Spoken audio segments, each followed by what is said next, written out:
श्रावण महिन्याच्या शुक्ल पक्षात येणाऱ्या एकादशीला पुत्रदा एकादशी किंवा पवित्रा एकादशी देखील म्हणतात.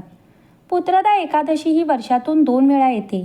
यंदा श्रावण महिन्यातील एकादशी तिथी ही 4 ऑगस्ट रोजी सकाळी 11:42 सुरू होऊन दिनांक 5 ऑगस्ट रोजी दुपारी 1:13 असणार आहे. उदय तिथीनुसार एकादशीचे व्रत हे मंगळवार दिनांक 5 ऑगस्टला केले जाईल. या दिवशी ज्येष्ठा नक्षत्रासोबतच रवियोगही आहे. या दिवशी ब्रह्ममुहूर्त हा पहाटे 4:20 पासून ते 5:02 असेल. हा मुहूर्त भगवान विष्णूंची पूजापाठ करण्यासाठी उत्तम आहे. या श्रावण मासात शिवशंकर व भगवान विष्णू या दोघांचीही कृपा मिळवण्याची संधी आहे. ज्यांना संतान सुख नाही अशा लोकांनी संतती प्राप्तीसाठी या पुत्रदा एकादशीचे व्रत नक्की करावे.